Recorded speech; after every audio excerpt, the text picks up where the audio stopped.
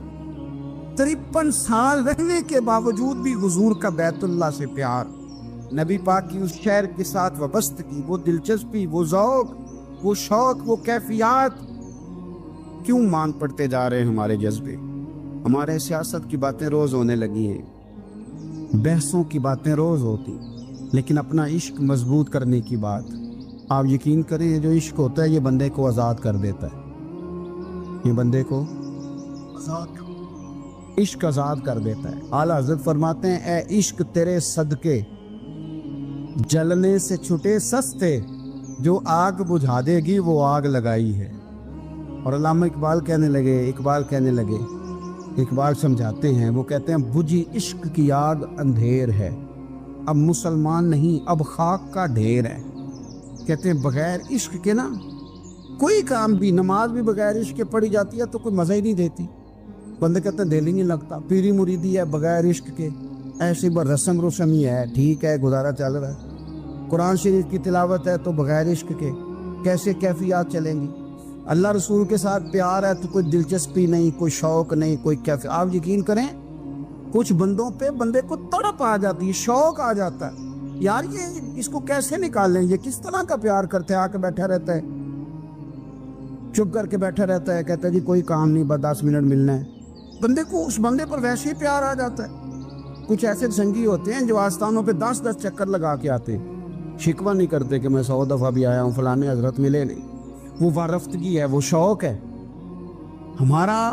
جب تک اللہ رسول کے ساتھ رشتہ عشق کا تھا، پیار کا تھا، ذوق کا تھا، درد کا تھا، خلوص کا تھا، آپ یقین کریں طبیعتیں جمی ہوئی تھی۔ نبی پاک نے نا ہمیں تکلیف میں رہ کے پیار کرنے کا درس دیا۔ بخاری مسلم میں حدیث ہے، حضور اپنے مدینے کی شان بیان کرنے لگے، حضور فرمانے لگے، محبوب فرماتے ہیں یمن فتح ہوگا تو وہاں کھیت اچھے ہوں گے، کھلیان اچھے ہوں گے، کاروبار اچھے ہوں گے، تو کچھ لوگ مدینے والے وہاں جا کے رہنے لگ جائیں گے، آباد ہو جائیں گے، لیکن حضور فرماتے المدینہ تو خیر لہم لو کانوا یعلمون۔ بات کو سمجھنا، فرمایا کہ وہاں کھیت کھلیان اچھے ہیں، ان کا کاروبار وہاں زیادہ چلے گا، لیکن رسول کریم نے فرمایا مدینہ ہی ان کے لیے بہتر تھا، کاش وہ اس بات کو جان لیتے۔ فرمایا پھر عراق فتح ہوگا تو وہاں بھی کچھ لوگ چلے جائیں گے، کاروبار ان کا اچھا چل جائے گا، وہاں رہنے لگیں گے، لیکن فرمایا المدینہ تو خیر لہم لو کانوا یعلمون، فرمایا مدینہ ہی ان کے لیے بہتر تھا، کاش وہ سمجھ لیتے۔ اور میرے نبی پاک علیہ السلام نے فرمایا جو مدینے میں ڈٹے رہیں گے اور مدینے کی تکلیفوں پر صبر کریں گے، اذیتوں پر صبر کریں گے، فرمایا اگر وہ گناہ گار ہوں گے مدینے میں رہنے والے تو میں قیامت میں ان کی سفارش کروں گا، اور اگر نیکوکار ہوں گے تو میں اللہ کی بارگاہ میں ان کی نیکیوں پر گواہ بن جاؤں گا، گویا میں ان کے ساتھ رہوں گا۔ مدینے کے ساتھ نبی پاک کی جو محبت ہے، حضور کا جو پیار ہے، جس رات میرے نبی پاک صلی اللہ علیہ وسلم مکہ مکرمہ سے نکل رہے تھے نا مدینہ طیبہ جانے کے لیے، تو حضور نے دعا فرمائی، کہا اے اللہ تو نے مجھے اس شہر سے نکالا جو مجھے بڑا ہی پیارا تھا، اے اللہ یہاں بڑی یادیں تھیں، بڑا پیار تھا، تو نے وہاں سے نکالا جو مجھے بڑا پیارا تھا، اے اللہ اب تو مجھے اس شہر میں داخل فرما جو تجھے بڑا پیارا ہے، وہاں داخل فرما جو تجھے بڑا پیارا ہے۔ مدینہ طیبہ کے لیے نبی پاک نے دعا فرمائی، کہا اے اللہ تیرے نبی ابراہیم علیہ السلام نے مکے کے لیے دعا کی تھی، میں مدینے کے لیے دعا کر، اللہ مدینے میں دگنی برکت عطا فرما۔ اللہ کے محبوب علیہ السلام کی خاص دلچسپیاں مدینہ طیبہ کے ساتھ، مدینے والوں نے نہ حکمرانی نہیں کی، تو حضور نے پہلے کہہ دیا تھا خلیفہ قریش میں سے ہوگا، لیکن حکمرانی نہیں کی، غلامی کی، مدینے والوں نے نبی پاک کے دروازے کی گدائی کی، مدینے والے ہر میدان میں حضور کے سامنے کھڑے ہوئے دشمن کے مقابلے میں، مدینے والوں نے پیار کیا۔ اس لیے میرے نبی پاک علیہ الصلوۃ والسلام نے فرمایا اگر لوگوں کے دو گروہ ہو گئے، دو لائنوں میں لوگ چلنے لگے، ایک لائن ادھر چل رہی ہے ایک ادھر چل رہی ہے، تو حضور فرماتے ہیں میں تو اس لائن میں چلوں گا، اس قطار میں چلوں گا جس میں مدینے کے لوگ چل رہے ہوں۔ انصار مدینہ کے ساتھ حضور کا پیار، اس شہر کے ساتھ حضور کی دلچسپیاں، پیار دیکھیں نا، بندہ جب اپنے گھر واپس لوٹ کے آتا ہے تو شوق ہوتا ہے ذرا جلدی سے نا گھر پہنچ جاؤں، ذرا تھوڑا جلدی چلا جاؤں۔ کئی سفر سے آئے، صحابہ فرماتے ہیں کہ جب نبی پاک کسی جنگ سے، جہاد سے، سفر سے لوٹتے، مدینے کی عمارتیں نظر آتی تو گھوڑا تیز کر لیتے، اپنے اندر نا یہ ذوق پیدا کریں، یہ پیار پیدا کریں۔ آپ یقین کریں کوئی ٹھنڈے ٹھنڈے مسلمان، وہ کوئی کیفیت نہیں، صبح سے شام تک میں دوستوں سے کہا کرتا ہوں الحمدللہ کبھی ایک آیت پڑھ لینا قرآن پاک کی ترجمہ و تفسیر کے ساتھ تو سارا دن وہ گھومتی رہتی ہے دماغ میں، رات کو اس کا ذائقہ رہتا ہے روح میں۔ تو جب میں اور آپ سارا دن پڑھیں، سیاست کریں، سیاست سنائیں، کہانیاں کریں، غیبتیں، پھر دماغ میں الٹے سیدھے خیالات ہی آنے ہیں۔ تو اگر صبح اٹھتے ہی سب سے پہلے مدینے والے کی ایک نعت سنی جائے اور شام کو سوتے وقت بھی ایک نعت سنی جائے، ایک نعت نعمتیں بانٹتا جس سمت وہ ذیشان گیا، اس طرف منشی رحمت کا قلم دان گیا، تجھے جانا تجھے مانا نہ رکھا غیر سے کام، للہ الحمد میں دنیا سے مسلمان گیا۔ تو اگر یہ ذوق بنا لیا جائے تو انشاءاللہ رات کو بھی آپ کو نا مدینہ ہی نظر آئے گا، انشاءاللہ خواب میں بھی آپ ٹکٹنگ کرا رہے ہوں گے، آپ ویزا ہی لگوا رہے ہوں گے، لیکن شرط یہ ہے کہ وہ کیفیت ہو، وہ پریم ہو، وہ پیار ہو۔ مدینے والوں نے بڑی غلامی کی، کبھی کوئی شکوہ نہیں کیا، ویسے کبھی کبھی اللہ موقع بناتا تھا، کبھی کبھی نا مدینہ شریف میں ایسے ہوتا تھا کبھی کبھار۔ ایک دفعہ نا جب کچھ علاقے فتح ہوئے تو بڑا مال آیا فتح مکہ کے بعد، تو بخاری مسلم میں حدیث ہے، اسلام کے اندر یہ ہوتا ہے کہ جو نیا کلمہ پڑھتا تھا اسے مال غنیمت میں سے زیادہ حصہ دیا جاتا تھا، اس کو کہتے ہیں مؤلفۃ القلوب، تالیف قلب کے لیے۔ تو چونکہ یہ قانون تھا تو نبی پاک صلی اللہ علیہ وسلم نے نا مکے والوں کو ذرا مال تھوڑا زیادہ دیا۔ مدینے میں سے ایک آدھ نوجوان نے کہا کہ حضور نا آپ اپنے رشتہ داروں کی طرف توجہ زیادہ کرنے لگے، یہ بھی محبت کی جنگ ہوتی ہے نا، قربان جائیں۔ حضور سید عالم علیہ السلام تک بات پہنچی اور اسی طرح پہنچی کہ ایک آدھ نوجوان نے بات کی ہے۔ نبی پاک علیہ السلام نے ترکی خیمہ لگوایا، فرمایا مکے والا کوئی نہ آئے، صرف مدینے والے آئیں۔ سارے حضور کے سامنے بیٹھ گئے، ذرا منظر دیکھنا، حضرت ابو ایوب انصاری رضی اللہ تعالیٰ عنہ سے لے کر سارے انصار۔ حضور نے فرمایا ابھی میں نے سنا ہے تم میں سے کچھ نے کہا ہے کہ حضور اپنے رشتہ داروں کو زیادہ دینے لگے۔ رو پڑے مدینے والے، یا رسول اللہ وہ تو ایک نوجوان نے غلطی۔ فرمایا نہیں تم کہہ سکتے ہو کہ یا رسول اللہ صلی اللہ علیہ وسلم مکے والوں نے تو آپ کو تکلیف دی تھی، ہم نے آپ کو ٹھہرایا، تم کہہ سکتے ہو چونکہ تم نے ٹھہرایا تھا۔ مدینے والے رونے لگے کہ یا رسول اللہ ہم کون ہوتے ہیں ٹھہرانے والے، وہ تو آپ آئے، اللہ نے مدینے کو شان عطا کر دی۔ میرے محبوب نے فرمایا تم کہو نا کہ یا رسول اللہ مکے والے تو بدر میں تلواریں لے کے آ گئے تھے، ہم تھے جنہوں نے سینے پیش کیے تھے۔ وہ رو رہے ہیں، نہیں حضور ایسا تو نہیں ہے، وہ تو آپ نے مہربانی کی تو بدر میں ہم میں سے کچھ شہید ہو گئے، کچھ غازی بن گئے کی برکت سے۔ حضور نے فرمایا تم کہو کہ احد کے میدان میں انہوں نے پتھر مارے تھے، ہم نے سینہ پیش کیا تھا۔ حضور بھی رونے لگے، مدینے والے بھی رونے لگے۔ نبی کریم نے فرمایا تم کہو کہ جانے ہم نے قربان کی، تم کہو کہ حضور ایک قربانیاں ہم نے دی، کہہ سکتے ہو تم نے دی ہیں، ہمارا حق بنتا ہے کہو۔ اور جب رو رو کے بے حال ہو گئے تو سرکار بھی روئے، کھل کے روئے، پھر آنسو پونچھے اور کریم رسول فرمانے لگے او بھولے مدینے والو، کیا تم یہ نہیں پسند کرتے کہ لوگ جب اپنے گھروں میں جائیں تو بھیڑ بکریاں لے کے جائیں، اور جب مدینے والے اپنے گھر جائیں تو اللہ کے رسول کو ساتھ لے کے جائیں؟ تم یہ نہیں پسند کرتے کہ تمہارے ساتھ میں جاؤں؟ یہ نہیں تمہارا شوق؟ دیکھو کسی کے حصے میں کچھ آیا، کسی کے حصے میں کچھ آیا، کسی کے حصے میں کچھ آیا۔ مدینے والے وہ لوگ ہیں جن کے حصے میں اللہ کا پیارا حبیب آیا۔ تمہیں رسول کریم ملے، تم کتنے خوش بخت ہو، کتنے خوش نصیب ہو، تمہیں نبی پاک کا ساتھ ملا۔ حضور ہے، یہ ہے ارض جنت، یہ طیبہ کی زمین ہے، جنت بھی یہیں اور مال کے جنت بھی